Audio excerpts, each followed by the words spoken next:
À Noël, je suis arrivé plus tôt que prévu à la fête chez mes beaux-parents. J'ai été choqué quand j'ai entendu mon mari dire « Madison est enceinte, je vais être père », je suis parti discrètement. Je m'appelle Ava Sterling. J'ai 28 ans et je suis chef de projet dans une entreprise de fintech haut de gamme à Manhattan. De l'extérieur, ma vie semblait parfaite. Une belle maison en grès brun, un mariage stable, une carrière à progression rapide. Les gens m'enviaient. Ils pensaient que j'avais tout, mais ils n'avaient aucune idée de ce que j'avais traversé pour en arriver là. Ils ne connaissaient pas le prix que j'avais payé pour cette stabilité apparente. Ma vie a changé l'année dernière, la veille de Noël. C'est cette nuit-là que le bandeau est enfin tombé de mes yeux. La trahison était là depuis des années, juste sous mon nez. Je n'avais tout simplement pas été capable de la voir. Laissez-moi revenir un peu en arrière. J'ai besoin que vous compreniez comment j'en suis arrivé à ce moment-là. Je connais Jackson Miller, Jax, depuis le jour de ma naissance. Nos parents étaient des amis proches, le genre à passer les week-ends ensemble, à prendre des vacances et à célébrer chaque anniversaire.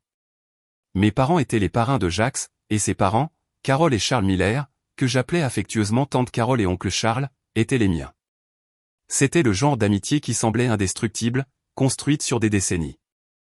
Nous avons grandi en jouant dans les mêmes parcs. Nous nous voyions au barbecue du week-end, aux fêtes d'anniversaire et pendant les vacances. Ils faisaient partie de ma vie avant même que je comprenne ce que cela signifiait. Mais nos vies étaient différentes, très différentes. Mes parents avaient de l'argent. Mon père était un entrepreneur à succès. Ma mère, une architecte de renom. J'ai fréquenté les meilleures écoles privées de la ville. J'avais des leçons de piano, de ballet, des cours de français. Nous voyagions à travers l'Europe en vacances. Nous vivions dans une grande maison historique en grès brun dans l'Upper East Side. Jax, de son côté, fréquentait les écoles publiques. Sa famille vivait dans une maison simple d'un quartier de classe moyenne du Queens. Oncle Charles travaillait comme directeur dans un magasin de matériaux de construction. Tante Carol était secrétaire dans un cabinet médical. Ils vivaient confortablement mais sans luxe. À l'époque, je ne comprenais pas ces différences. Nous n'étions que des enfants qui jouaient ensemble. Mais en y repensant maintenant, je peux voir les signes. La façon dont tante Carol regardait les bijoux de ma mère, comment oncle Charles faisait des commentaires sur notre maison, nos voitures, nos voyages, toujours avec un sourire, toujours déguisé en plaisanterie. Mais il y avait quelque chose là, une pointe d'amertume que j'étais trop jeune pour reconnaître. Quand j'avais 16 ans, mes parents ont été tués dans un accident de voiture. C'était une nuit pluvieuse d'octobre. Ils revenaient d'un dîner d'anniversaire quand un camion a perdu le contrôle sur l'autoroute. Il n'y a pas de mots pour décrire cette période. Même maintenant, 12 ans plus tard, une partie de moi reste paralysée à l'instant précis où la police a frappé à la porte à 2 heures du matin. Après les funérailles, tante Carol et oncle Charles ont emménagé dans ma maison. Ils sont venus vivre avec moi, pour prendre soin de moi, pour que je ne sois pas seul. J'étais mineure, orpheline, complètement perdue. Ils m'ont recueilli. Ils étaient gentils. Ils se sont assurés de me dire que j'aurais toujours une famille. À ce moment-là, cela m'a sauvé, ou du moins c'est ce que je pensais. Ils ont géré la succession de mes parents jusqu'à mes 21 ans. Quand j'ai atteint la majorité légale, j'ai découvert que mes parents m'avaient laissé un portefeuille considérable, 4 appartements en copropriété et la maison en grès brun où nous vivions, tous entièrement payés. Mes parents avaient bien investi. Ils avaient planifié l'avenir, un avenir qu'ils n'ont jamais pu vivre avec moi. Tante Carol et oncle Charles m'ont aidé avec toute la paperasse. Ils m'ont expliqué chaque détail. Ils étaient patients avec mes questions. Quand j'ai eu 21 ans et que je pouvais techniquement prendre tout en charge seul, ils m'ont demandé s'ils pouvaient continuer à vivre dans la maison en grès brun avec moi. Ils ont dit que ce serait mieux pour tout le monde si nous restions ensemble. Je n'ai pas hésité une seconde. Ils étaient pratiquement ma famille. Ils avaient pris soin de moi pendant les pires années de ma vie. Les laisser rester était le moins que je puisse faire. Générosité, gratitude, naïveté. 3 mots qui définissent parfaitement qui j'étais à l'époque. Jax et moi avons commencé à sortir ensemble quand j'avais 21 ans. Cela semblait naturel. Tout le monde s'y attendait. Vous êtes parfaits l'un pour l'autre, disait-il. Vous avez grandi ensemble. C'est comme le destin. Il était attentionné, affectueux. Il semblait me comprendre. Il connaissait mon histoire, ma douleur, mes peurs, ou du moins c'est ce que je croyais. 2 ans plus tard, nous nous sommes mariés. Tante Carole m'a aidé à tout organiser. Nous avons choisi la robe ensemble. Elle m'a accompagné aux essayages. Elle a donné son avis sur les fleurs, la décoration, les invitations. Ta mère adorerait être là, à faire ça avec toi, m'a-t-elle dit plusieurs fois, les larmes aux yeux. Et je croyais qu'elle regrettait sincèrement ma mère, qu'elle remplissait ce rôle par amour. Le jour du mariage, oncle Charles m'a accompagné à l'hôtel. Il a pris mon bras, m'a regardé avec ce sourire paternel et a dit, « Ton père serait si fier de toi aujourd'hui. » J'ai pleuré. Je trouvais ça magnifique. Je pensais que c'était de l'amour familial et je l'ai permis parce que je leur faisais confiance, parce que je croyais que c'était un amour réel. Jacques et moi avons emménagé dans l'un des appartements que j'avais hérités. Jacques disait qu'il voulait que nous construisions notre vie ensemble et que nous n'avions pas besoin de la grande maison. Au début, cela avait du sens. Je travaillais beaucoup. J'étais concentré sur ma carrière. Il avait commencé à travailler comme trader, opérant depuis la maison, investissant dans les actions et les crypto-monnaies. Du moins, c'est ce que je croyais qu'il faisait. Les 3 autres appartements étaient loués. Jacques a proposé de tout gérer. Tu travailles déjà tellement. Laisse-moi gérer les propriétés. Comme ça, tu peux te concentrer sur ta carrière et je m'occuperai de ce côté des choses. Cela semblait être un arrangement équitable. Il m'envoyait des rapports mensuels. Il disait qu'il réinvestissait les bénéfices, multipliant notre patrimoine. Je ne l'ai jamais questionné. Je lui faisais entièrement confiance. Après tout, pourquoi me méfierais-je de lui? C'était mon mari. Il avait grandi avec moi.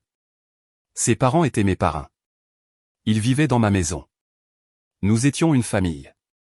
2 semaines avant Noël, Jacques est rentré à la maison avec un document.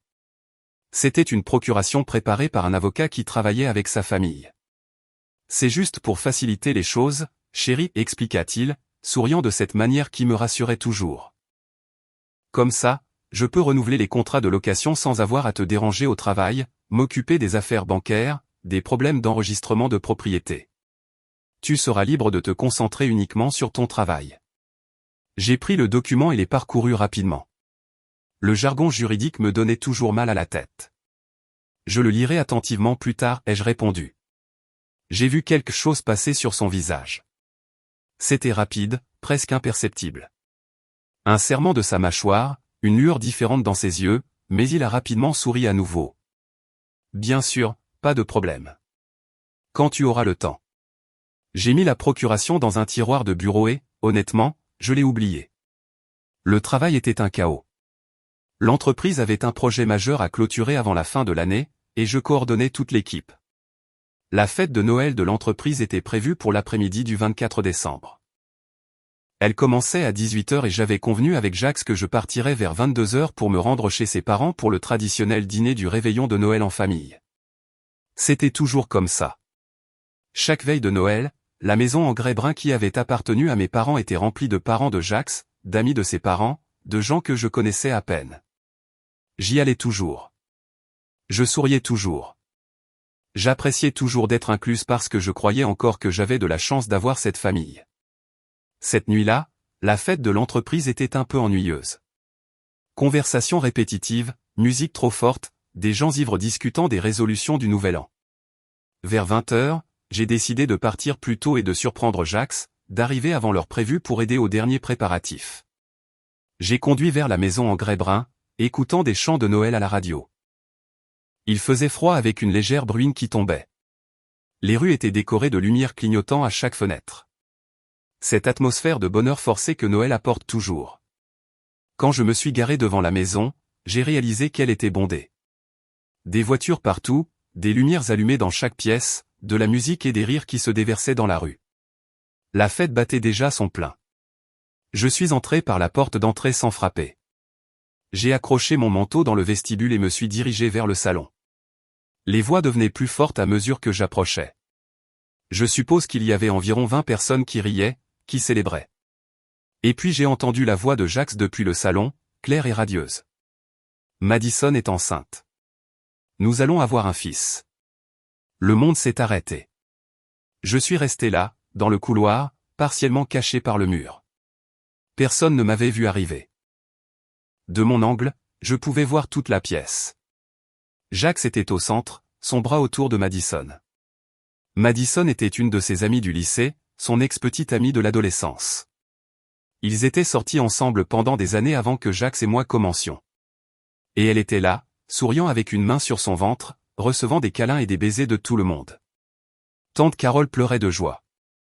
Oncle Charles applaudissait, criait. On portait des toasts.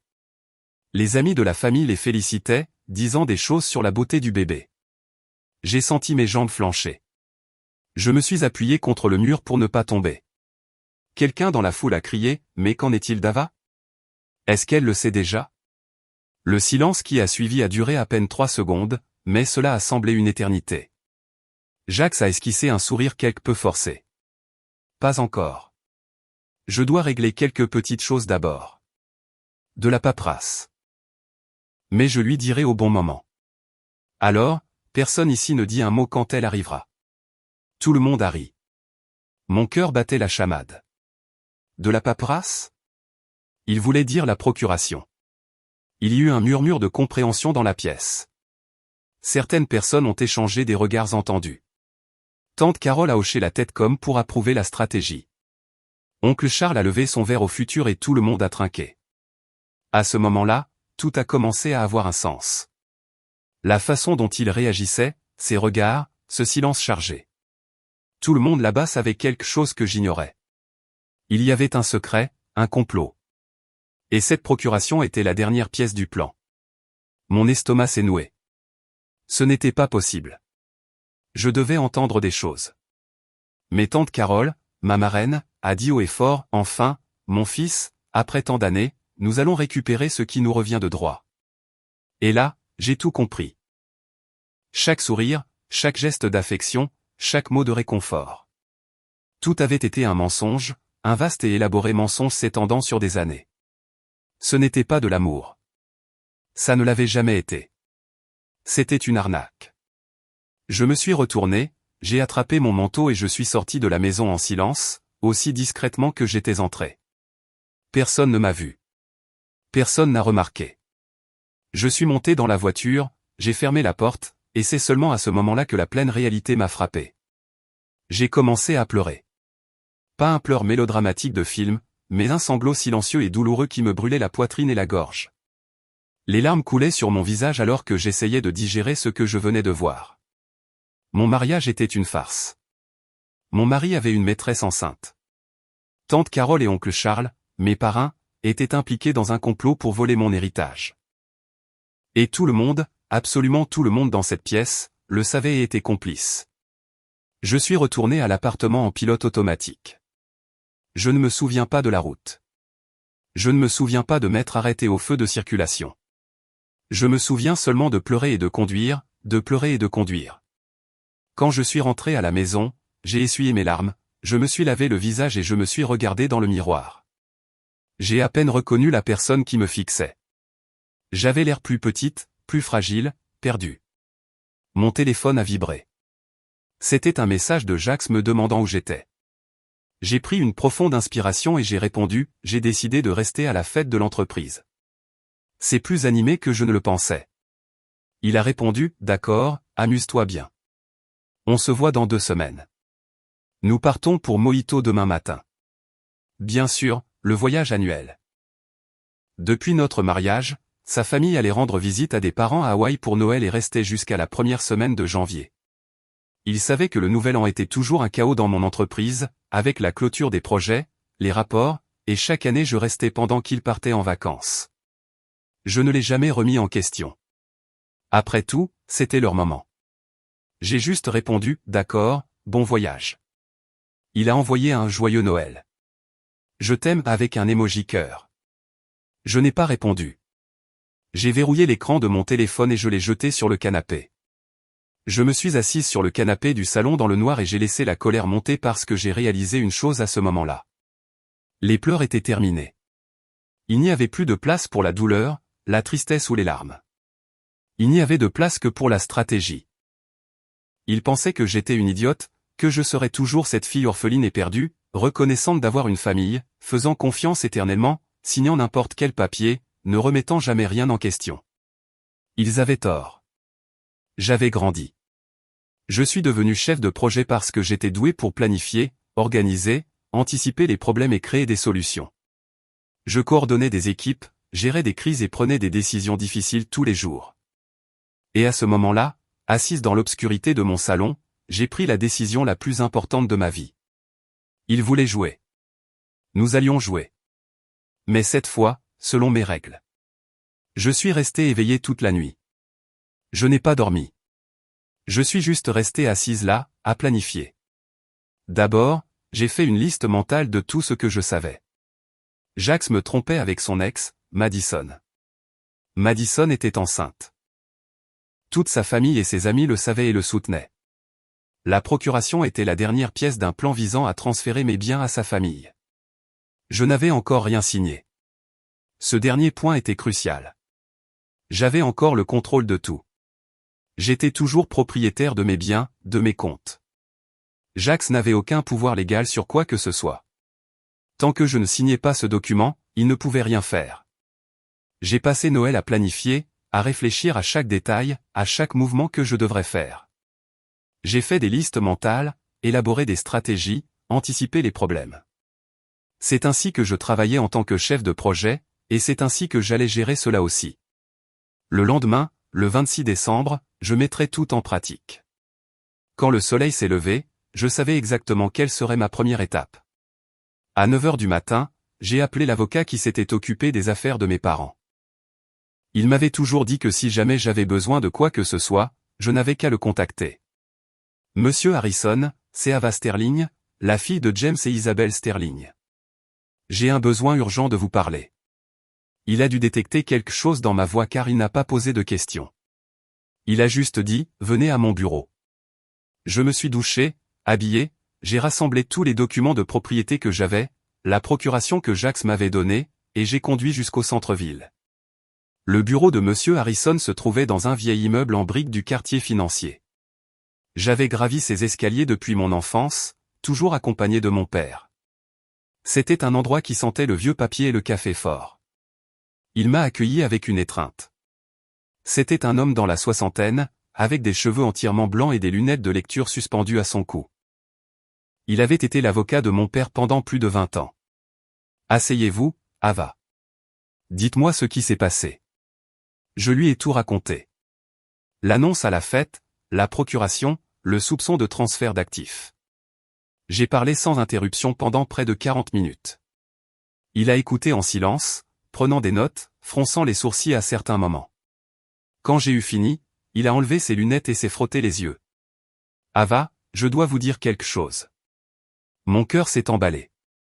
Qu'est-ce que c'est? Votre père et Charles étaient partenaires dans une entreprise il y a de nombreuses années, une société d'importation.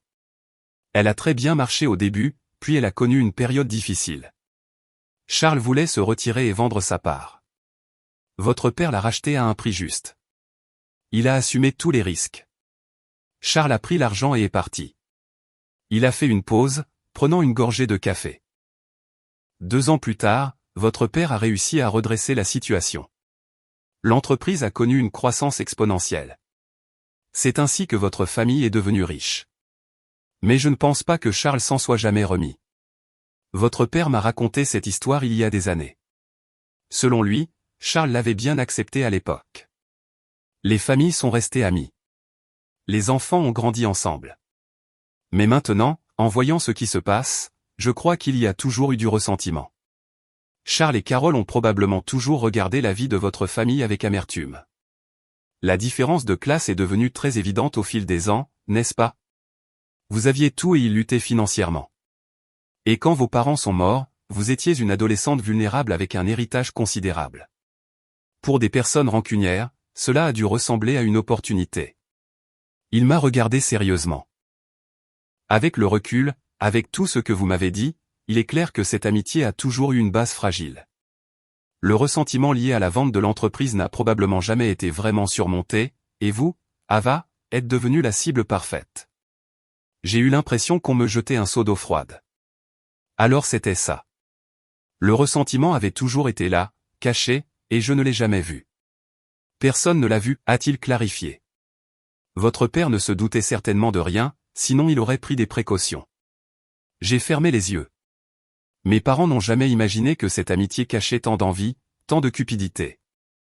Et maintenant, je payais le prix de la naïveté de nous tous. Et cette procuration, ai-je demandé, en poussant le document sur la table. Monsieur Harrison a mis ses lunettes et l'a lu attentivement. Cela lui a pris près de 15 minutes. Il a tourné les pages, relu des sections, fait des annotations. Finalement, il a posé le papier sur la table et m'a regardé gravement. Ceci donne à Jacques une autorité totale sur absolument tout ce que vous possédez. Il pourrait vendre les propriétés, les transférer, créer des hypothèques, contracter des prêts à votre nom, tout. Avec ce document signé, vous perdriez le contrôle complet de votre patrimoine. J'ai senti la colère monter à nouveau. Et si je l'avais déjà signé, il serait très difficile de revenir en arrière. Cela prendrait des années de litige, et même alors, il n'y aurait aucune garantie. Le meilleur scénario serait de prouver la contrainte ou la fraude, mais c'est extrêmement compliqué dans les cas matrimoniaux. Et les propriétés, si nous divorçons, a-t-il droit à une part? Monsieur Harrison a souri pour la première fois depuis mon arrivée. Non. Tout ce que vous avez hérité est un bien propre. En vertu de la loi, les héritages reçus avant ou pendant le mariage n'entrent pas dans la communauté ou le partage des biens matrimoniaux. Si vous divorcez aujourd'hui, Jacques ne prend rien. Absolument rien. Sauf si je transfère volontairement les biens à son nom, ai-je murmuré. Exactement. C'était le seul moyen légal qu'ils avaient d'obtenir ce qu'ils voulaient. J'ai ouvert le dossier que j'avais apporté et j'ai placé tous les contrats de location sur la table. J'ai besoin que vous examiniez ça. Jacques gère mes propriétés depuis des années. Il dit qu'il réinvestit l'argent, mais je n'ai jamais vu de preuves réelles. Je veux savoir où est allé cet argent. Monsieur Harrison a passé les 2 heures suivantes à analyser chaque document, chaque contrat, chaque relevé bancaire que j'avais. Il a passé des appels, vérifié des registres, recoupé des informations. Quand il a terminé, son expression était sombre. Ava, je suis désolé de vous dire cela, mais l'argent des loyers est déposé sur les comptes personnels de Jacques, pas sur des comptes joints ou professionnels. Il s'est approprié tous les revenus de vos propriétés. J'ai pris une profonde inspiration. Je m'y attendais, mais entendre la confirmation faisait quand même mal. Et il y a plus, a-t-il poursuivi. Un des appartements n'a aucune preuve de paiement de loyer. Il y a un contrat, mais aucune trace de transaction financière. Quelqu'un y vit gratuitement. Madison, ai-je répondu, sa maîtresse. Monsieur Harrison a hoché la tête. Très probablement. Je suis resté silencieuse un moment, digérant tout. Que dois-je faire maintenant? Premièrement, ne signez en aucun cas cette procuration. Deuxièmement, reprenez immédiatement le contrôle de vos propriétés. Troisièmement, si vous voulez vraiment aller au fond des choses, nous pouvons engager un détective privé pour découvrir où cet argent est allé. Nous engageons un détective, ai-je déclaré. Je veux que tout soit documenté. Je veux des preuves et je veux qu'il sorte de ma vie. Il a souri, un sourire triste, mais avec une lueur de fierté. Votre père serait très fier de la femme que vous êtes devenue. Dans les jours qui ont suivi, j'ai agi rapidement et silencieusement. Suivant les instructions de Monsieur Harrison, j'ai engagé une société de gestion immobilière de confiance pour prendre en charge l'administration de mes appartements. J'ai signé des contrats leur accordant des pouvoirs spécifiques et limités, très différents de la procuration générale que Jacques voulait, et je leur ai donné pour instruction d'informer immédiatement tous les locataires. À partir de janvier, tous les loyers devaient être payés directement à la société de gestion. De nouveaux contrats seraient émis. Les locataires avaient une semaine pour signer, sinon une procédure d'expulsion serait engagée. J'ai également appelé une société de sécurité et fait installer des caméras discrètes dans toute la maison en grès brun, petites, presque invisibles, placées stratégiquement dans le salon, la cuisine, le bureau et le patio. Toutes avec audio, toutes connectées à une application sur mon téléphone pour rassembler plus de preuves contre eux. Jacques est revenu de son voyage le 6 janvier. J'étais à la maison quand il est arrivé, entouré de valises. Comment c'était, chérie? Comment s'est passé le nouvel an, a-t-il demandé en m'embrassant sur la joue, agissant comme si de rien n'était, comme s'il n'avait pas passé 2 semaines avec sa maîtresse enceinte et la famille qui conspirait contre moi. Calme. J'ai pas mal travaillé. J'ai pris de l'avance sur certains projets, ai-je menti. As-tu eu le temps de regarder cette paperasse? La voilà. La question que je savais venir. J'ai souri. Oh, oui. En fait, chérie, tu n'as plus à t'en soucier. J'ai tout réglé. J'ai regardé son expression changer. Qu'est-ce que tu veux dire par tout réglé? J'ai engagé une société de gestion immobilière pour s'occuper des appartements. De cette façon, tu peux te concentrer entièrement sur ton trading sans te soucier des tracas de la gestion des loyers, des contrats, de toute cette paperasse. J'ai pensé que ça te ferait plaisir. Tu auras plus de temps à investir dans ton travail. Le silence qui a suivi était assourdissant. Jacques a cligné des yeux plusieurs fois, comme s'il traitait trop d'informations à la fois. Mais j'aime m'occuper des appartements. Tu n'as pas besoin de payer quelqu'un pour faire un travail que je peux faire moi-même. J'ai maintenu mon sourire. Je sais, chérie, mais tu dis toujours que tu veux évoluer en tant que trader, que tu as besoin de plus de temps pour étudier le marché. Maintenant, tu as ce temps.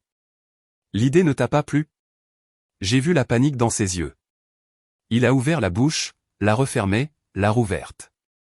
Si, ça m'a plu, a-t-il finalement dit. C'était juste un peu soudain. Oh, tu me connais. Quand je décide quelque chose, je le fais vite. Je savais que tu aimerais la surprise, chérie. Il n'a pas répondu. Il a juste forcé un sourire. Il a attrapé son téléphone et a quitté le salon, marmonnant quelque chose que je n'ai pas pu comprendre. J'ai attendu un moment, puis j'ai ouvert l'application de la caméra sur mon téléphone.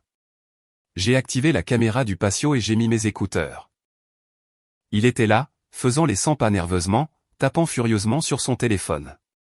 Son téléphone a sonné quelques secondes plus tard. Même de loin, je pouvais entendre des cris à l'autre bout du fil. « Calme-toi. Calme-toi, disait Jacques, regardant nerveusement en arrière pour s'assurer que je n'étais pas à proximité. Je ne sais pas ce qui s'est passé. Elle a engagé une société de gestion immobilière. Non, je ne peux rien faire pour le moment. Non, je n'ai pas $3000 pour payer le loyer. Madison, écoute. Je n'aurai pas de rentrée d'argent pendant un certain temps. Je dois d'abord régler ça. Il a raccroché, sa rage palpable. J'ai éteint la caméra et j'ai souri. Son désespoir était presque visible, mais je n'avais pas encore fini. Ce soir-là, au dîner, j'ai mentionné nonchalamment, « Oh, mon patron m'a appelé tout à l'heure. Je dois faire un voyage de dernière minute au Japon, un projet important. Ils ont besoin de quelqu'un pour aller conclure le contrat en personne. Je serai parti toute la semaine. »« Quand pars-tu » a demandé Jacques, essayant de paraître désintéressé, mais ses yeux étaient vifs. « Le vol est prévu à 2 heures du matin. Je quitterai la maison vers 23 heures. Désolé pour le court préavis. Tu sais comment est ce travail. »« Ce n'est rien, a-t-il répondu trop rapidement. Je pensais qu'on passerait du temps ensemble, mais si c'est pour le travail, tu dois y aller. » Après le dîner, je suis allé dans le dressing et j'ai pris ma boîte à bijoux pour la mettre dans le coffre-fort. C'est là que j'ai remarqué qu'il manquait des bijoux. Plusieurs pièces. Un collier de perles qui appartenait à ma grand-mère. Des boucles d'oreilles en diamant que mes parents m'avaient offertes pour mes 16 ans. Un bracelet en or avec les breloques en pierres précieuses de ma mère.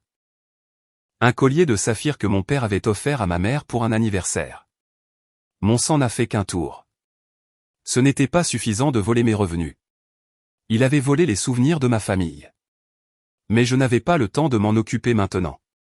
Je suis allé dans le bureau, j'ai ouvert le coffre-fort où je gardais tous les documents importants et j'ai changé la combinaison. J'ai rangé les bijoux restants, je les verrouillais et je suis parti. J'ai fait une valise et j'ai dit au revoir à Jacques avec un baiser sur la joue.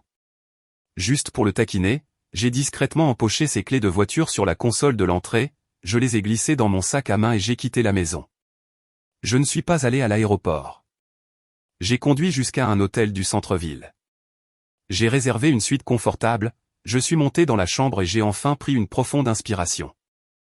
J'étais seul, en sécurité et en plein contrôle de la situation. 1 heure après avoir quitté la maison, mon téléphone a sonné. Sais-tu où sont mes clés de voiture? J'ai faim la surprise. Je ne sais pas, chérie, mais pourquoi as-tu besoin des clés à cette heure? Oh, pour rien. J'ai juste remarqué qu'elles n'étaient pas ici sur la console. Je l'ai interrompu. Peut-être qu'elles sont tombées derrière le meuble. As-tu bien regardé? J'ai entendu un soupir irrité à l'autre bout. Je vais jeter un œil. Bon voyage. Je t'aime. J'ai raccroché et j'ai immédiatement ouvert l'application de la caméra. La vue de Jacques saccageant toute la maison, cherchant les clés bien rangées dans mon sac à main, était presque comique. Il a regardé sous le canapé, fouillé dans les tiroirs, s'est même accroupi pour regarder sous les meubles. Après 15 minutes de recherche frustrante, il a attrapé son téléphone, a tapé quelque chose rapidement et s'est effondré sur le canapé du salon avec l'expression de quelqu'un qui vient de réaliser qu'il a complètement perdu le contrôle. J'ai souri, seul dans ma chambre d'hôtel. Mais la nuit n'était pas encore terminée. Une demi-heure plus tard, mon téléphone m'a notifié que quelqu'un était à la porte d'entrée. J'ai activé la caméra et j'ai vu 3 personnes entrer dans la maison en grès brun. Oncle Charles, tante Carole et Madison. Ils se sont assis à la table de la cuisine. Jacques avait l'air anéanti, les épaules affaissées, le visage pâle. Tante Carole était visiblement irritée, les bras croisés, l'expression dure. Oncle Charles tapotait des doigts sur la table, impatient. J'ai mis le volume audio au maximum et j'ai mis mes écouteurs. Explique exactement ce qui se passe, a exigé tante Carole, sa voix tranchante. Jacques a passé une main fatiguée sur son visage. Elle a engagé une société de gestion immobilière pour gérer les appartements. Tous les locataires ont reçu un avis. À partir de ce mois-ci, le loyer va directement à la société de gestion. Nouveau contrat, tout est officiel. Je n'ai plus accès à rien. Et l'appartement de Madison, a demandé oncle Charles. Elle a aussi reçu un avis. Nouveau contrat dans une semaine ou expulsion. Madison a posé une main protectrice sur son ventre. Jacques, je n'ai pas d'argent pour payer le loyer. Tu le sais. Je sais, a répondu Jacques d'une voix défaite. Tu devras rester chez mes parents pour l'instant, jusqu'à ce que je règle cette situation. La régler? Comment? A pratiquement craché oncle Charles. Tu as perdu le contrôle de tout. Des années de planification, des années à s'occuper de cette fille, et tu laisses tout filer à la dernière minute. Je n'ai pas laissé filer, a rétorqué Jacques en haussant la voix. Elle est soudainement devenue maligne. Elle n'a jamais rien remis en question en 5 ans de mariage.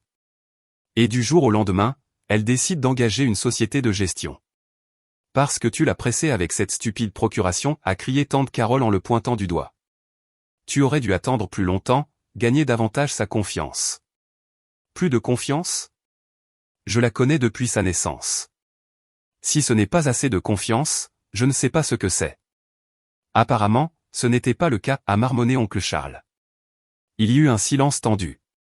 Madison tripotait nerveusement le collier qu'elle portait, mon collier de saphir, frottant le pendentif entre ses doigts. Et maintenant, quoi? A-t-elle demandé d'une voix faible. Qu'est-ce qu'on fait, Jacques? Il a soupiré. Je vais essayer de la convaincre de signer la procuration. C'est le seul moyen de renverser la situation. Avec la procuration, je peux annuler le contrat avec la société de gestion, reprendre le contrôle. Mais qu'est-ce que tu vas lui dire pour la faire signer? A demandé oncle Charles. Je ne sais pas. Je dois lui parler quand elle reviendra du Japon.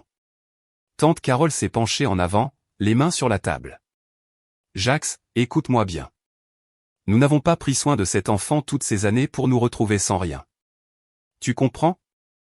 Je n'ai pas supporté cette gamine pleurant ses parents morts gratuitement.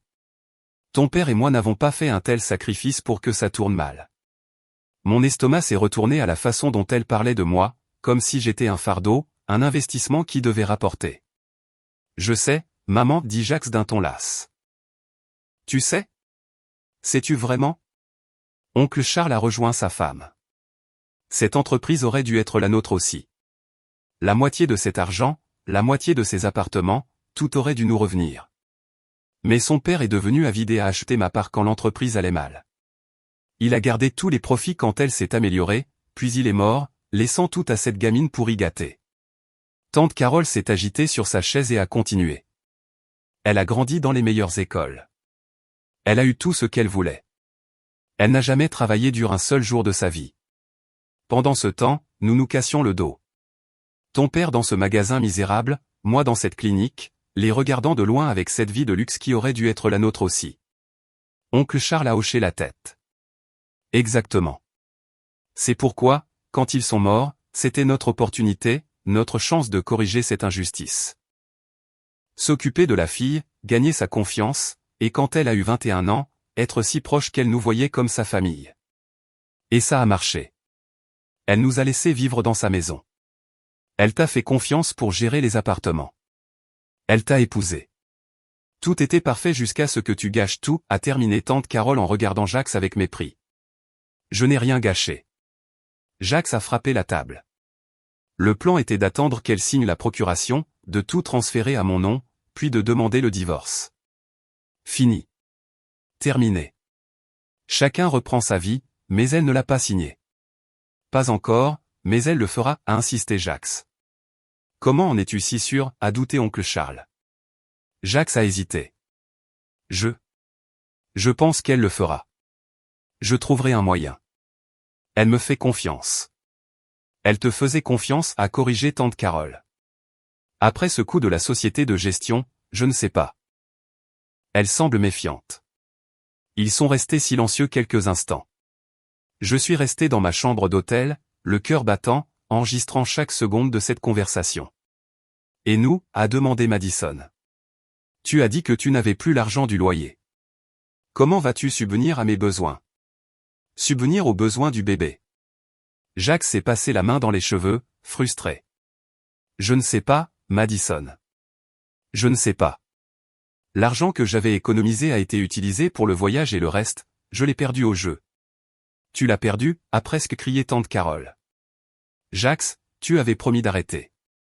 Je ne savais pas que je serais privé des loyers ce mois-ci. Si j'avais su, je n'aurais pas tout misé. Tu es un garçon idiot, a dit oncle Charles sans embâche. Un imbécile. Et maintenant, comment allons-nous payer les factures ce mois-ci? Je vais arranger ça, a insisté Jax, mais sa voix manquait de conviction. Madison a commencé à pleurer. Tu avais promis que je n'aurais pas à m'inquiéter de l'argent. J'ai quitté mon travail. Je me suis disputé avec mes parents. J'ai quitté la maison. Tu avais promis que tu prendrais soin de moi. Que nous aurions une belle vie. Que le bébé aurait tout. Et maintenant, tu me dis que tu n'as pas d'argent. Que tu as tout perdu au jeu. Madison, s'il te plaît. Non. Elle s'est levée de sa chaise. Je n'arrive pas à croire que j'ai été si stupide. Toutes ces années à être l'autre femme, à me cacher, à attendre, et pourquoi? Pour finir enceinte, sans abri, dépendante de la charité de tes parents. Calme-toi, Madison, a dit tante Carole, sans grande sympathie. Nous allons résoudre ça, et quand nous aurons l'argent, tout le monde en profitera. Toi, le bébé, tout le monde. Mais tu dois être patiente. Patiente? Madison a ri amèrement. Je suis enceinte de 4 mois, Carole. Dans 5 mois, j'aurai un bébé. Je n'ai pas le temps pour la patience. Eh bien, tu aurais dû y penser avant de tomber enceinte, a rétorqué froidement tante Carole. N'as-tu jamais entendu parler de la contraception ou des préservatifs? Le silence qui a suivi était chargé de tension. Finalement, oncle Charles l'a rompu.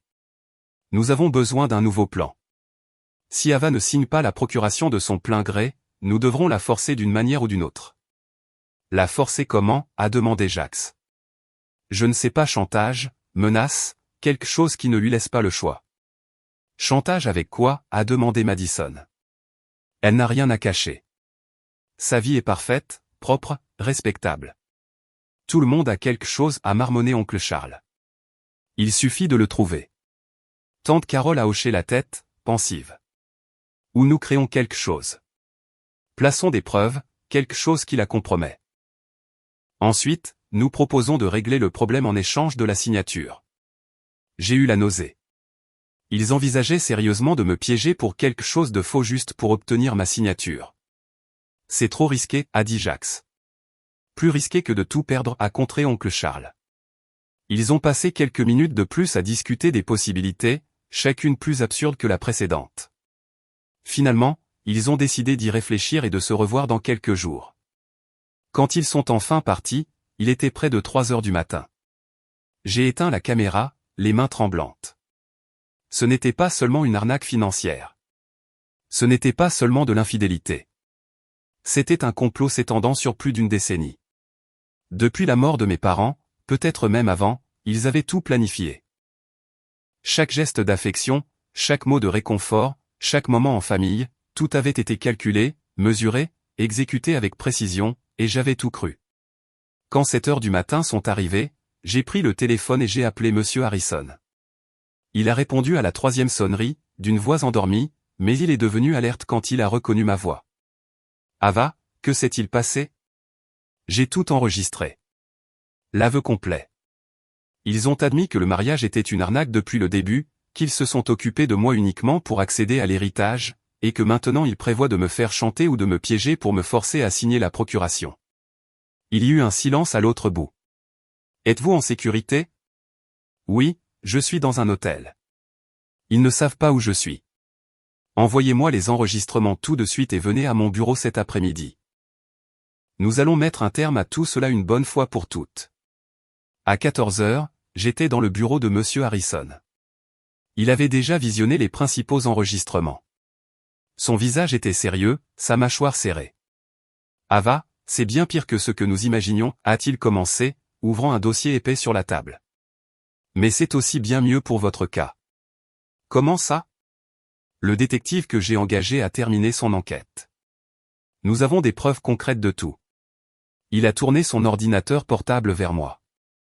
Des loyers détournés vers le compte personnel de Jacques pendant 5 ans. Des relevés bancaires montrant des dépenses excessives en paris en ligne, casino, sites de jeux d'argent. Jacques est un grand dépendant au jeu. Mon estomac s'est noué, mais ce n'était pas une surprise. Je l'avais découvert la nuit dernière. Il y a plus, a-t-il poursuivi, ouvrant un autre onglet. Les voyages à Maui étaient tous un mensonge. Le détective a obtenu les registres de réservation de vol et d'hôtel à leur nom. Chaque année, ils partaient tous les 4 dans un complexe de luxe. Jacques, Madison, oncle Charles et tante Carole. Billets d'avion, hôtel 5 étoiles, tout payé avec des cartes de crédit liées au compte où vos revenus locatifs étaient déposés. Il m'a montré les documents, les confirmations de réservation, les relevés de cartes de crédit, les billets d'avion, tous à leur nom, tous payés avec mon argent. Les dates correspondaient parfaitement, entre le 25 décembre et le 6 janvier, pour les 5 dernières années. Pendant que je restais à Manhattan à travailler, croyant qu'il rendait visite à des parents à Hawaï, il faisait la fête avec mon argent. Que faisons-nous maintenant? Il s'est adossé à son fauteuil avec un sourire qui n'atteignait pas ses yeux. Maintenant, nous les détruisons légalement. Divorce immédiat pour adultère et fraude. Avec ces preuves, Jacques n'obtient pas un centime. Nous expulsons Charles et Carole de votre maison en grès brun. Nous intentons une action civile pour détournement de fonds pour tout l'argent détourné, une plainte pour vol pour les bijoux, et nous pouvons même envisager la voie pénale. Faisons-le, ai-je répondu sans hésitation. Excellent. Je vais commencer à préparer toute la documentation. Tout sera prêt à être déposé au tribunal demain matin. J'ai passé 3 jours à l'hôtel, surveillant chaque mouvement grâce aux caméras. Jacques et Madison se sentaient de plus en plus à l'aise dans mon appartement. Elle avait pratiquement emménagé, ses affaires éparpillées dans la maison. Ils se comportaient comme un couple dans tous les coins, le salon, la cuisine, ma chambre, chaque espace profané par leur trahison. L'après-midi du 3e jour, en regardant une autre scène déplorable à travers la caméra du salon, j'ai eu une idée. J'avais déjà toutes les preuves dont j'avais besoin, mais il y avait une chose que je voulais voir en personne. Quelque chose qui devait arriver pour rendre mon plan encore meilleur. Je devais prendre Jacques en flagrant délit, et je voulais que tante Carole et oncle Charles l'apprennent de ma bouche. J'ai attendu le bon moment. Sur l'écran de mon téléphone, j'ai vu Jacques et Madison s'installer sur le canapé du salon, buvant du vin, riant de quelque chose sur son téléphone. Ils étaient complètement détendus. Parfait. J'ai attrapé mes clés et j'ai quitté l'hôtel. Mon appartement était à 10 minutes. Pendant tout le trajet, mon cœur battait vite, non pas de nervosité, mais d'un étrange mélange de rage et de satisfaction anticipée. Je me suis garé dans le garage de l'immeuble. J'ai pris l'ascenseur. J'ai marché dans le couloir jusqu'à ma porte. J'ai pris une profonde inspiration. J'ai jeté un dernier coup d'œil à mon téléphone pour m'assurer que le moment était bien choisi, et j'ai ouvert la porte. La scène que j'ai trouvée était exactement ce à quoi je m'attendais, mais la voir en personne était différent de la regarder à travers un écran. Jacques et Madison étaient sur le canapé. Elle était assise sur ses genoux, portant une de mes nuisettes en soie. Ils s'embrassaient, ses mains traçant son corps avec la familiarité de quelqu'un qui le faisait depuis des années. Le bruit de la porte qui s'ouvrait les a séparés immédiatement. Jacques a tourné la tête et est devenu blanc, littéralement blanc. Tout le sang a quitté son visage en 2 secondes. « Ava » a-t-il crié en repoussant Madison et en se levant d'un bond. « Japon, tu ne devrais pas. » Madison s'est couverte avec une couverture, les yeux écarquillés de panique.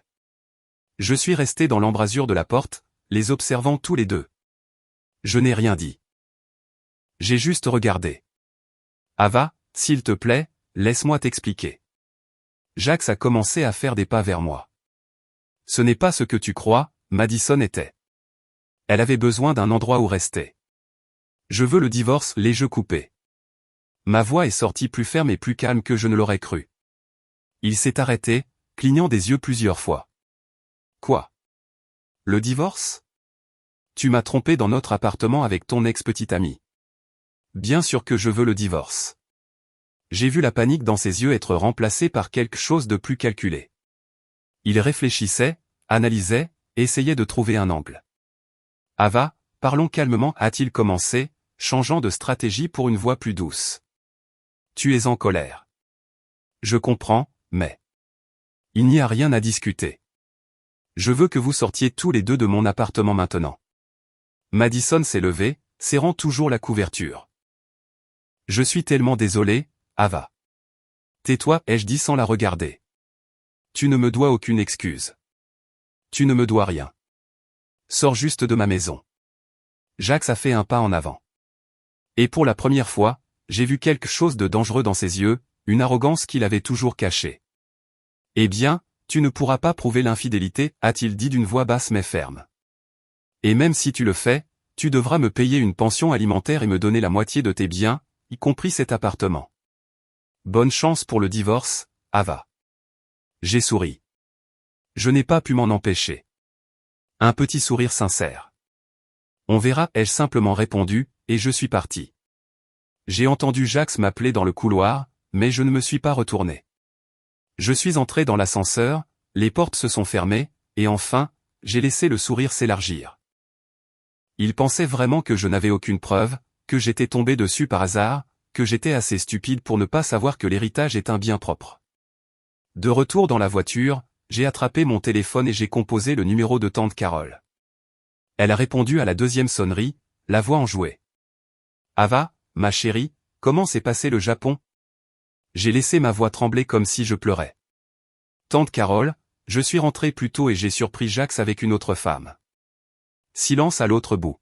« Quoi » a-t-elle finalement dit, et au ton, j'ai su que la surprise était sincère. « Comment ça ? » Avec une autre femme. « Où ? » Dans notre appartement, ai-je répondu, mettant toute la douleur que je pouvais rassembler dans ma voix. Elle était là. Ils étaient ensemble. Et elle est enceinte, tante Carole. « Oh mon Dieu » a-t-elle murmuré. Je l'ai entendu prendre une profonde inspiration.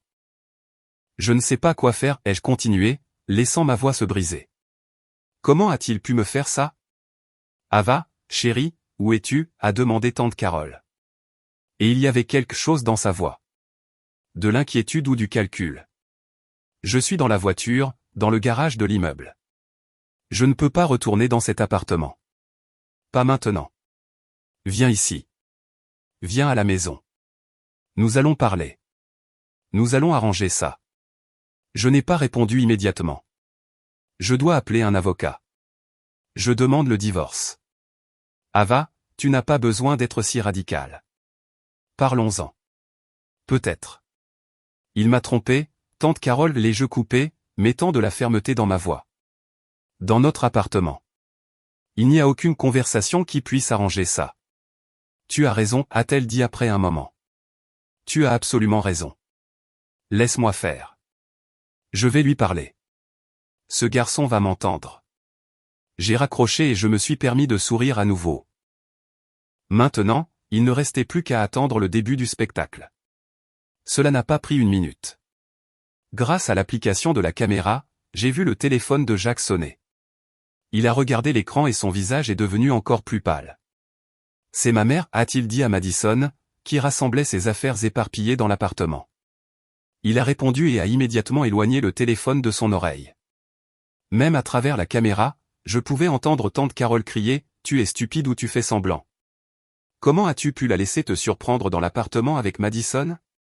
Tu ne peux pas réfléchir avec ta tête d'en haut pendant 5 secondes? Maman, calme-toi. Je peux expliquer, a tenté de répondre Jax, mais elle ne l'a pas laissé faire. Expliquer quoi? Des années, Jax, des années de planification, des années à s'occuper de cette fille, à gagner sa confiance, à tout construire brique par brique, et tu gâches tout parce que tu ne peux pas garder ton pantalon fermé. Je n'avais jamais entendu tante Carole crier comme ça. Le masque de la femme polie et gentille était complètement tombé. Je vais arranger ça, a essayé de dire Jax, mais sa voix était faible. Arranger ça. Comment vas-tu arranger ça? Elle demande le divorce. Elle a déjà dit qu'elle demandait le divorce. Elle n'a aucune preuve. Elle ne peut pas prouver l'adultère. Elle t'a surpris dans l'appartement avec ta maîtresse enceinte, idiot. Quelle preuve plus claire veux-tu? J'ai entendu la voix d'oncle Charles. Tante Carole a dû le mettre sur haut-parleur car sa voix est passée clairement. Tu es un idiot, a dit oncle Charles avec un calme glaçant qui était pire que les cris de sa femme. Un imbécile complet et total. Nous t'avons fait confiance. Nous t'avons donné une seule tâche. L'épouser, gagner sa confiance, lui faire signer la procuration, et tu n'as même pas réussi ça. J'ai essayé. Elle ne voulait pas signer. Mais je la ferai abandonner le divorce, a insisté Jax, le désespoir dans la voix. Je lui parlerai. Je m'excuserai. Comment, a demandé oncle Charles, toujours avec ce calme terrifiant. Comment vas-tu faire en sorte qu'une femme qui vient de te surprendre en train de la tromper abandonne le divorce? Quels arguments as-tu? Silence. C'est ce que je pensais, a continué oncle Charles. Tu n'as rien. Nous avons tout perdu à cause de toi. Nous n'avons pas encore perdu, a argumenté Jax, mais sans conviction. Elle devra quand même me donner la moitié des biens dans le divorce. Même avec l'adultère, c'est partagé. Tante Carole a laissé échapper un rire amer. Tu es vraiment bête. Ses propriétés sont son héritage. Elle n'entre pas dans le partage. Elle divorce de toi. Tu te retrouveras sans rien, et avec une maîtresse enceinte à charge en plus. Félicitations, Jax. Tu as réussi à tout gâcher. J'ai vu Jax s'affaisser lourdement sur le canapé, le téléphone toujours à l'oreille, le visage dans les mains. Pouvez-vous venir ici, a-t-il demandé d'une voix faible. Nous devons faire quelque chose. Nous avons besoin d'un plan. Non, a dit tante Carole sèchement. Tu t'es mis dans ce pétrin tout seul. Maintenant, sors-en tout seul. J'en ai marre, Jax. Marre de toi. Marre de toute cette situation. Et elle a raccroché. Jax est resté assis là, a fixé le téléphone pendant près de 5 minutes. Madison a essayé de s'approcher, mais il l'a repoussé. Tu dois partir, lui a-t-il dit froidement. Madison, maintenant, et ne reviens pas. Mais Jax, je n'ai nulle part où aller. Ce n'est pas mon problème maintenant, a-t-il crié en se levant. Va chez tes parents. Va où tu veux, mais sors d'ici. J'ai vu Madison se mettre à pleurer, rassemblant précipitamment ses affaires, sortant presque en courant de l'appartement. Jax est resté seul dans le salon, faisant les 100 pas, prenant son téléphone, tapant quelque chose, l'effaçant, tapant à nouveau. Il m'envoyait des messages. J'ai vu les notifications apparaître sur mon téléphone. Ava, s'il te plaît, laisse-moi t'expliquer. C'était une erreur, un moment de faiblesse. Je me sentais seul. Tu as été beaucoup absente. Je t'aime. Je t'ai toujours aimé.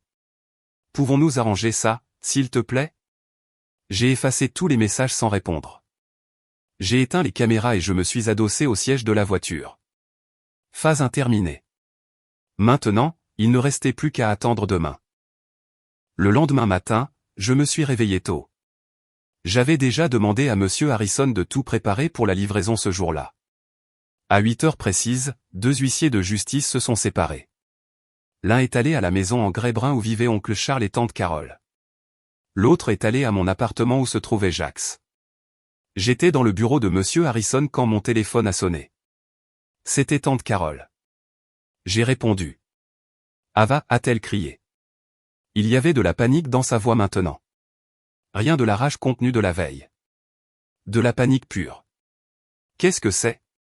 Un avis d'expulsion? Tu nous mets dehors? Oui, ai-je répondu simplement. Mais pourquoi?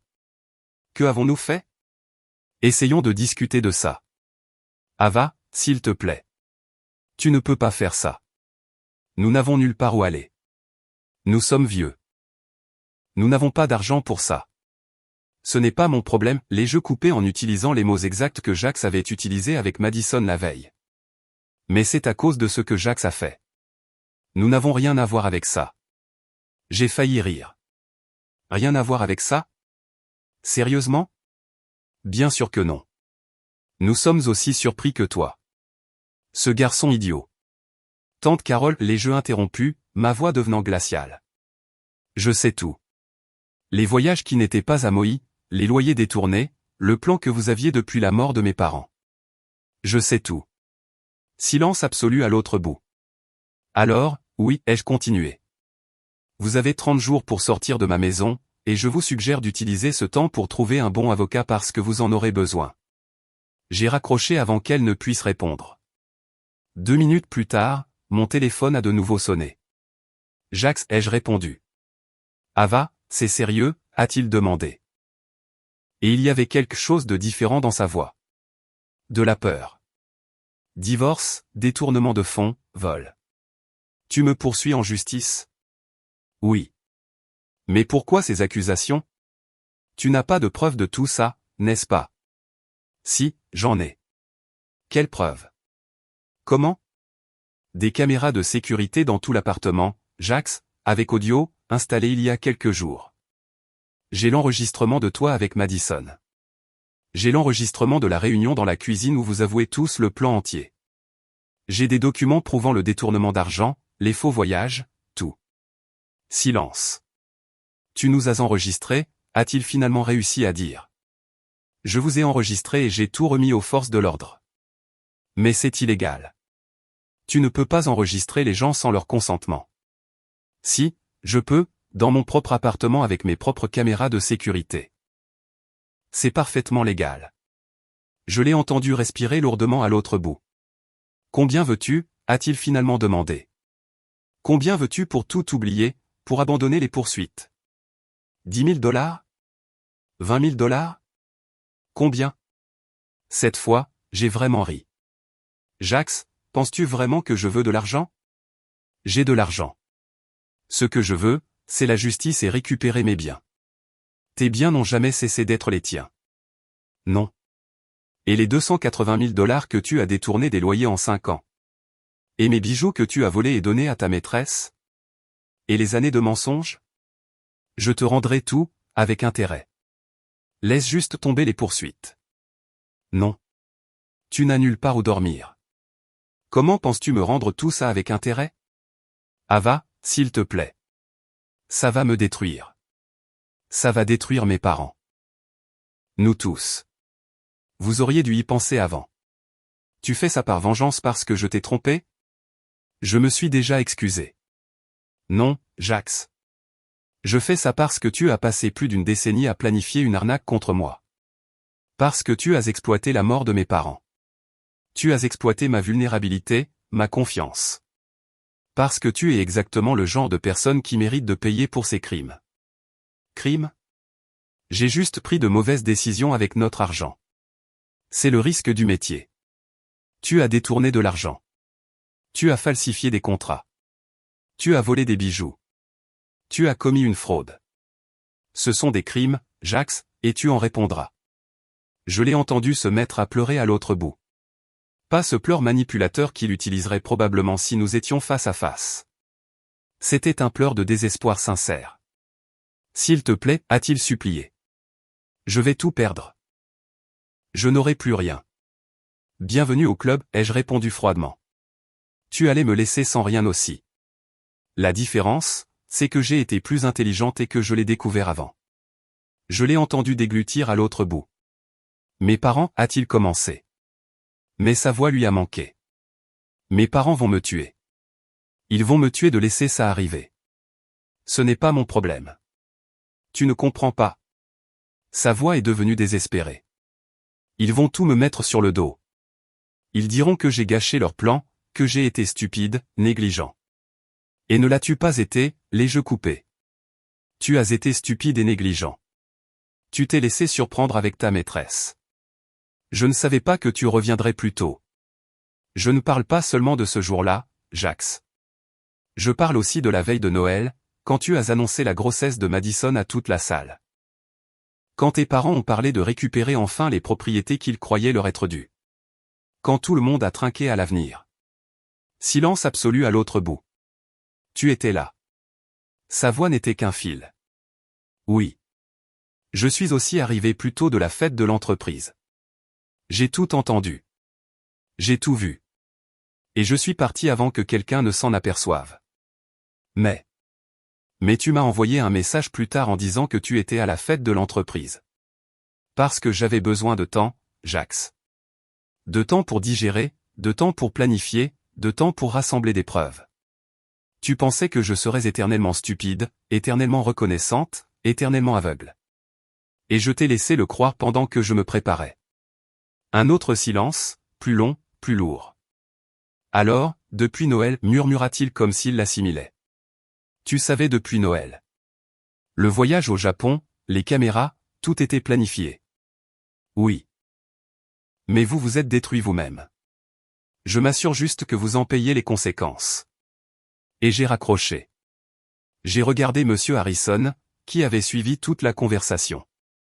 Comment vous sentez-vous, a-t-il demandé. J'ai réfléchi un moment. Libre, ai-je finalement répondu. Je me sens libre. Il a souri. Votre père serait fier. Il a fallu 2 mois pour que tout se règle. Le divorce a été rapide car Jax n'avait aucun moyen de se battre. Avec toutes les preuves, son avocat l'a pratiquement supplié de tout signer sans s'y opposer. C'est la seule issue, ai-je entendu le type dire dans le couloir du palais de justice. J'ai regardé Jax signer les papiers. Sa main tremblait tellement que le stylo a failli tomber.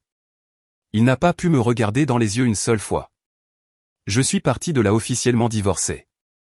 Officiellement propriétaire de tout ce qui m'avait toujours appartenu. Le jugement pour détournement de fonds est arrivé peu de temps après, 280 000 $ à rembourser. En plus des bijoux, le juge a déterminé une saisie sur salaire de 30%. Seulement, Jax n'avait jamais eu de vrai salaire. Il n'avait jamais vraiment travaillé de sa vie. Je suggère aux défendeurs de se trouver un vrai travail, a prescrit le procureur. Et c'est ce qui s'est passé. Quelques semaines plus tard, Monsieur Harrison m'a dit que Jax avait finalement trouvé un emploi, serveur dans un café du Queens. Pour la première fois de sa vie d'adulte, il travaillait vraiment, se levant tôt, portant un uniforme, servant des clients, nettoyant des tables. Le même type qui passait ses journées à faire semblant d'étudier des graphiques devant l'ordinateur, qui me faisait la leçon sur les investissements stratégiques, faisait enfin quelque chose de productif. Oncle Charles et tante Carole avaient 30 jours pour quitter la maison en grès brun. Le dernier jour, je suis allé faire l'inspection avec l'huissier de justice. Je m'attendais à ce que ce soit en désordre. Je ne m'attendais pas à un vandalisme complet. Meubles cassés, trous dans les murs, insultes peintes à la bombe, miroirs brisés sur le sol. Ils avaient détruit tout ce qu'ils pouvaient avant de partir. Oncle Charles m'attendait à la porte, le regard noir. Satisfaite? Bien sûr que non. Et ces dégâts? Nous n'avons nulle part où aller. Tante Carole est apparue derrière lui, en pleurant. Nous sommes vieux. Nous n'avons pas d'argent. Tu nous as tout pris. J'ai repris ce qui m'a toujours appartenu. C'est vous qui avez passé des années à prétendre que c'était à vous. Ton père nous a volés. Oncle Charles a fait un pas vers moi, mais les officiers se sont interposés. Cet argent était à nous. Mon père a acheté ta part. Tu as choisi de récupérer ton argent. Ce n'est pas de sa faute si tu as abandonné trop tôt. Et ce n'est certainement pas la mienne. Tu le regretteras, a sifflé tante Carole. Non, je ne le regretterai pas, ai-je dit. Mais vous le regretterez chaque jour. Je me suis retourné et je suis parti. J'ai fait entièrement rénover la maison en grès brun. Cela a pris plus d'1 mois, mais elle était magnifique. Je l'ai vendue en 2 semaines à un couple avec 2 jeunes enfants. Ils étaient radieux, faisant des plans sur la façon dont ils décoreraient chaque pièce, sur la fête d'anniversaire qu'ils organiseraient dans le jardin. J'espère qu'ils y sont heureux. Cette maison méritait de bonnes histoires. J'ai aussi vendu l'appartement où je vivais avec Jax. Je n'y suis même pas retourné. Je n'aurais pas pu. J'ai engagé des gens pour tout vider, le rénover et je l'ai vendu meublé à un investisseur qui n'a même pas voulu le voir en personne. Sur les 5 propriétés dont j'ai hérité, je n'ai gardé que les 3 appartements qui avaient toujours été loués. J'ai tout laissé entre les mains de la société de gestion. Le loyer mensuel était plus que suffisant pour que je vive bien et j'avais l'argent de la vente investi par le biais d'amis communs. J'ai continué à recevoir des nouvelles. Jax et Madison ont rompu. Elle ne lui a jamais pardonné de l'avoir mise dehors cette nuit-là. Enceinte et sans nulle part où aller. L'humiliation, le désespoir, la froideur avec laquelle il l'a jetée dehors. Tout cela a tué ce qui existait entre eux. Madison a fait la paix avec ses parents et est retournée vivre chez eux. Ils l'ont accueillie à bras ouverts, heureux d'avoir leur fille et le petit enfant en route, même dans des circonstances difficiles. Jax, de son côté, était complètement seul. Il avait coupé les ponts avec ses parents après tout ce qui s'était passé. Les accusations, les cris, les insultes qu'ils ont échangées quand ils ont réalisé qu'ils avaient tout perdu étaient irréversibles. Charles et Carole n'ont même jamais rencontré leur petit-fils. Jax a loué une chambre dans un appartement partagé dans un mauvais quartier. Il travaillait au café. Il rentrait chaque jour dans une chambre vide. Il dormait seul, sans Madison, sans son fils, sans ses parents, sans rien. Charles et Carole étaient dans un minuscule appartement exigu à l'autre bout de la ville.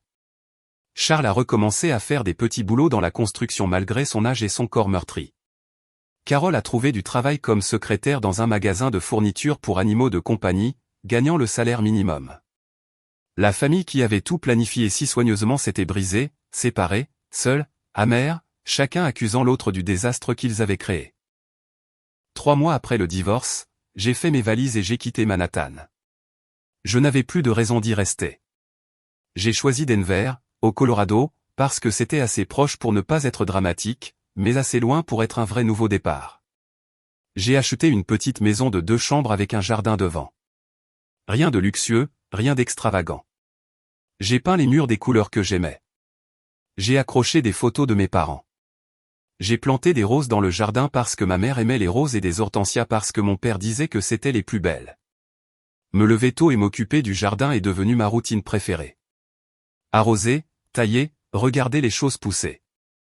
Une métaphore un peu évidente, je sais, mais ça me calmait. Petit à petit, j'ai commencé à rencontrer des gens. La voisine qui fait des cookies incroyables et qui se présente toujours avec une fournée fraîche quand elle se rend compte que je suis à la maison. Le propriétaire du café du coin qui connaît déjà ma commande par cœur. Un groupe qui se retrouve pour marcher dans le parc tous les matins. Des gens qui me connaissaient comme Ava, celle qui a déménagé de New York et qui aime le jardinage. Pas comme Ava, celle qui a failli être détruite par ceux qui prétendaient être sa famille. C'était bon d'être juste moi-même, sans bagage, sans explication. J'ai quitté mon travail à Manhattan. L'entreprise était déçue. Ils m'ont offert une augmentation, une promotion, n'importe quoi pour que je reste, mais j'avais besoin de distance de tout. J'ai continué à travailler comme consultante pour eux, mais à distance maintenant, sur des projets spécifiques, quand et comment je le voulais. Rien qui ne me consume. J'ai beaucoup voyagé. La France, l'Italie, le Japon cette fois pour de vrai. Découvrir les endroits, goûter la nourriture de chaque pays, prendre des photos. Monsieur Harrison m'appelle tous les mois, toujours le même jour, à la même heure.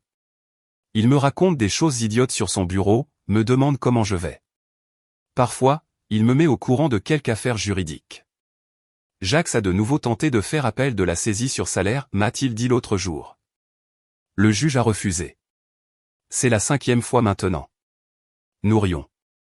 C'est la personne la plus proche que j'ai d'une famille aujourd'hui. Et pourtant, il y a une partie de moi qui ne s'ouvre pas complètement à lui, qui maintient cette distance de sécurité. Cela fait 3 ans depuis cette veille de Noël. Je me réveille chaque jour dans ma maison de Denver. Je fais du café.